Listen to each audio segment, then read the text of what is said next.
Matt Schauf and Jared Smola here to run down the week 1 FanDuel slate for you. And Jared, the first thing that I noticed in looking at FanDuel is that Sam Howell is much more expensive relative to the market than he is on DraftKings. He's just $100 less in FanDuel salary than Geno Smith is this week. I feel like we might be talking about Geno Smith here in a few minutes. Any other big first impressions for you when you look through the FanDuel pricing? Nothing out of the ordinary for FanDuel. I always think their pricing is a bit looser than DraftKings, especially at wide receiver. We'll get to the wide receivers, but the elite wide receivers are much better values on FanDuel than they are on DraftKings. So, kind of factor that in as you're putting your lineups together. Running back to me has some juicy options in the 6K range, maybe even lower than that. We'll see. Yep. And then tight end, it just looks downright easy on FanDuel, which I feel like it is lots of weeks. You can see all of these players' salaries. You can see our dollars per point projections and FanDuel ownership projections in the lineup generator on draftsharks.com. So start getting your lineups ready there. Jared, how much should I care about those ownership projections as I'm building my FanDuel lineups? Totally depends on the type of contest you're in. For me, in cash games, I care zero about ownership. I'm just trying to put together, the best raw projected lineup I can. As you get into tournaments, ownership matters more. And again, it matters the type of tournament you're in, right? So the bigger the tournament, the more entries that are in your tournament, the more you should care about ownership, because the more, different you need to beat out that many players, come first. So definitely depends on the contest type. Yeah, and we'll talk about targeting lower owned guys and avoiding some higher owned guys. For me, generally somebody has to be 20+% for it to be somebody that I really want to try to avoid, unless they're just an almost lock to put up big numbers.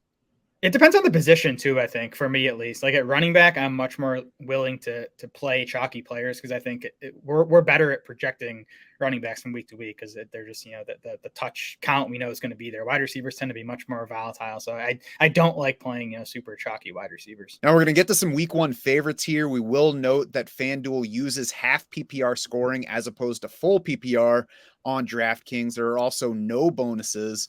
So those are two key differences to keep in mind as you're evaluating the players that you use in your lineups on both sites.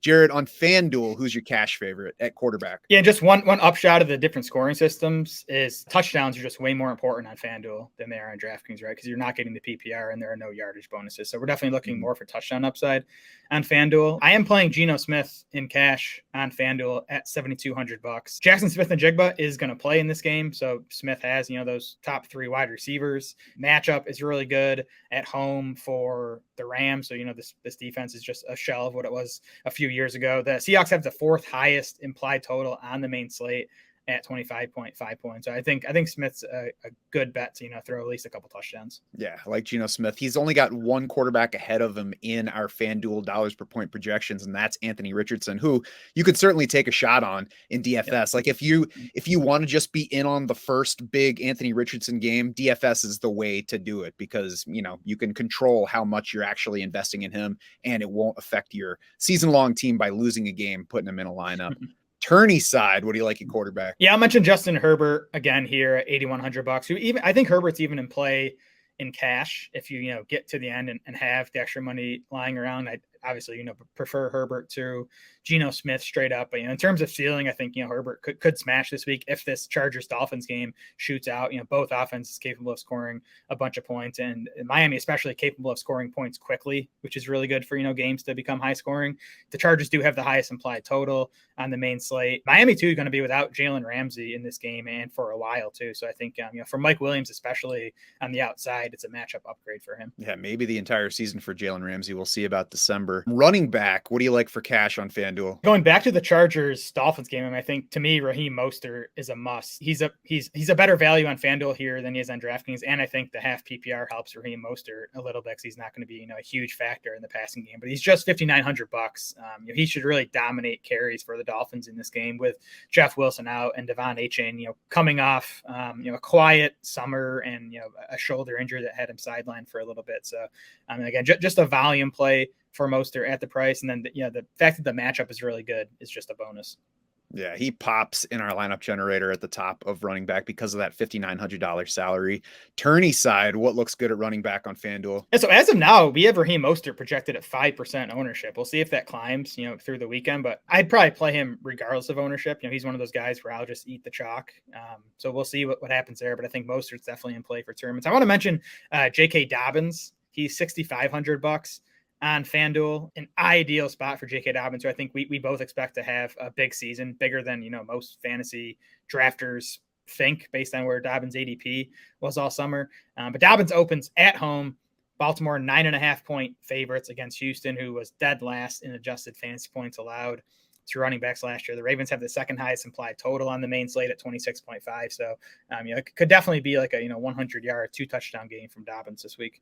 Yeah, I was going to say the way that he finished last year when he was still fresh off of that follow-up knee surgery. I mean, he was already putting up numbers along those lines. So I have to assume that he's much stronger now.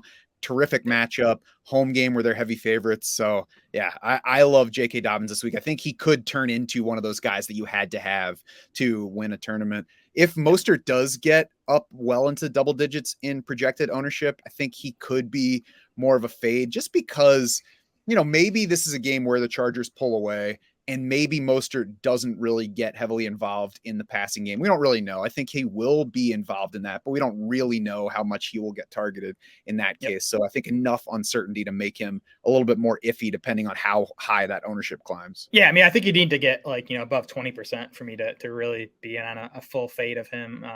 There are other, strong running back plays on FanDuel this week. I think Joe Mixon is a good tournament play. I think Rashad White, another guy who we're super high on, he comes in as the fourth best dollars per point value on FanDuel for us, and he's projected for just 6% ownership.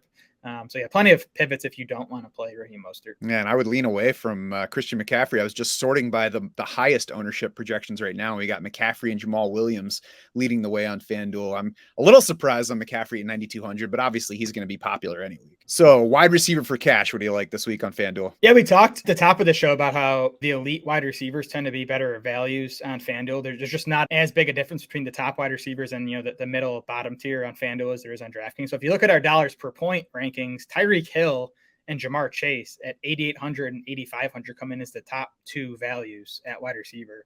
And I was messing around with lineups this morning.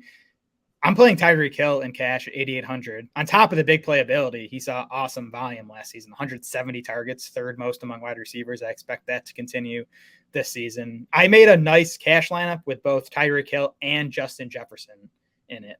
So that's definitely doable, and I think it's definitely viable on FanDuel. I just took the over on Justin Jefferson's 89.5 yards receiving on Underdog this morning, which matches up with our projections. So I'm on board with a big week for Justin Jefferson officially now, which, is a bold stance to take, but I'll roll with it. Tourney side at wideout, what do you like? Yeah. So again, on FanDuel, especially in tournaments, I want guys who I think project for big touchdown upside. So two guys that stand out for me this week are Mike Williams, again, in that matchup against the Dolphins without Jalen Ramsey. And then Mike Evans. He's a much better value on FanDuel than he is on DraftKings. He's $6,500 on FanDuel. So he is projected for 10% ownership on FanDuel. So you're getting better value, but having to, eat more ownership on FanDuel. I still think Evans is a good play at the price tag. Then I did want to mention too, Jonathan Mingo is $4,500 on FanDuel, and we'll see who's available for the Panthers at wide receiver. I think DJ Chark is almost for sure out, and Adam Thielen looks iffy now after not practicing on Thursday. So Mingo could be in for a bunch of volume right out of the gate. He has big playability, and the matchup's good against Atlanta, so he might be worth a shot at that price tag in tournaments. Yeah, and it's, especially with a team that wants him to be something important very soon. I mean, they drafted him in round 2. He's a top 3 receiver for them right away. So interesting play for a tournament lineup. I agree. Tight end for cash on FanDuel. What do you like this week? Yeah, I think David Njoku or Tyler Higbee are nice plays in cash. And Njoku's 5,600, Higbee's 5,300. I think, Njoku, the better player on the better offense. So I think he has the higher ceiling, but Higbee, a better volume bet. Higbee, I don't know, outside of Mark Andrews, is probably the best volume bet at tight end on the main slate with Cooper Kupp out. Seahawks defense, it's not good against tight ends. So I actually even probably lean toward Higbee for tournaments because of the higher floor.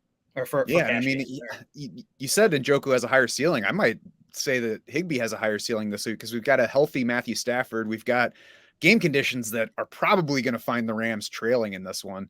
So there's plenty of room for volume and production for Higbee. I like him a lot this week. I was surprised to see his his ownership projection is low as it is. I wouldn't be surprised if that climbs over the weekend, especially because we knew Seattle to be such a favorable tight end matchup last season. For sure. Tournament side at tight end, what do you like? I think Luke Musgrave is worth a mention.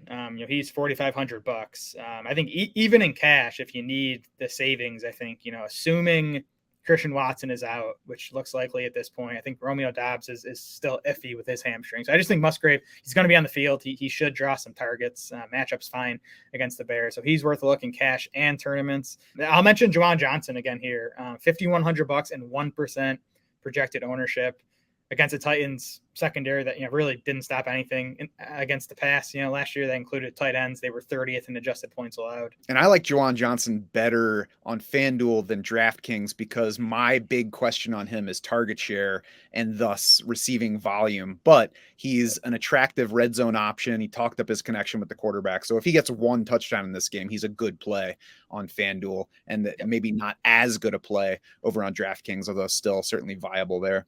What are you looking to do with the flex spot on FanDuel this week where we got half PPR scoring? Yeah, so I think, again, in cash, I'm definitely pretty much every week going running back at flex. Now, I do think on FanDuel, running back at flex is more viable in tournaments than it is on DraftKings because it's just half PPR scoring. You're looking for touchdown upside. In a lot of cases, the running backs give you more touchdown upside. So, I think this week, especially with all those attractive running backs we talked about in that, $6K to $6,500 range, I think definitely in cash, I'll be playing three backs. And I think in tournaments, it's definitely something you can consider too. Do you have a favorite three back alignment already, or are you still working it out? So for cash, the one guy we didn't mention is Bijan Robinson, who is $7,800. I know we saw Jahmyr Gibbs get the, disappointing usage last night, but I don't think that's going to happen with, Bijan Robinson, despite it being, his first NFL game. I'm going to, put some faith in Arthur Smith to, get Robinson the ball. And I think $7,800, when you compare it to guys like, McCaffrey and Eckler, is just a really nice price. If Bijan Robinson played Jahmyr Gibbs to Tyler Algiers, David Montgomery on Sunday, that might be the thing that finally melts Twitter down all the way. Yeah, would not be a bad thing if Twitter melted. I'm almost hoping for it now, just to see the reaction. But yeah, I agree. I don't think that Atlanta's going to have any issue with underusing Bijan Robinson after drafting him 8th overall. But we'll see. Favorite defenses on FanDuel for the week? Who are you targeting? Yeah, I think for cash, Denver at 4,000 at home for the Raiders and Jimmy Garoppolo are attractive. And I think the Steelers at 3,800, they are on the road, but we'll see about Brock Purdy. I still have some questions about him, long term. And I think the Steelers, are an upside defense this season. So I think in cash, you look there. In tournaments, paying up for Baltimore or San Francisco. I think Baltimore, especially in that home matchup against Houston, who, rookie quarterback, offensive line has a bunch of injuries they're dealing with. Paying up for one of those, which is easier on FanDuel, I think, than it is on DraftKings, could be a way to, get different in tournaments. Now, I would say watch the ownership for that spot in particular, because I would not want to pay up for a defense that is also highly owned, even if it's one that looks like a lock, like Washington against Josh Dobbs or Baltimore against Houston, because all it takes is a kick return touchdown or an interception return for a touchdown, or, just not delivering sacks or anything big. If it's just an okay defensive performance, then you're behind some other people that got lucky with their defense. So I would say don't spend up for a chalky defense, but it's okay to play a cheaper chalky defense or to spend up for one that's not going to be highly played. Yes, totally agree. And as of right now, we have Baltimore at 5% projected ownership. The Commanders are at 10%. So I would, if that holds, I would not play the Commanders at $4,900 and 10% ownership. But the Niners are projected at 3% ownership, who I would definitely play them over the Commanders at the higher ownership. Yeah, we know that even if Josh Dobbs isn't awesome at football, he's at least very smart, right? He's a rocket scientist. Yes, he must be smart. So if you're ready to play week 1 on FanDuel now, start your play by visiting draftsharks.com. You will find our DFS tools as well as Kevin's cash game and tournament articles for playing on FanDuel this week. And if you have a big win, let us know about it. You can tweet at us at DraftSharks, or you can call it X if you want. I'm going to keep calling it Twitter, or jump into the DraftSharks Discord. Send us a snapshot. We'd love to celebrate that win with you.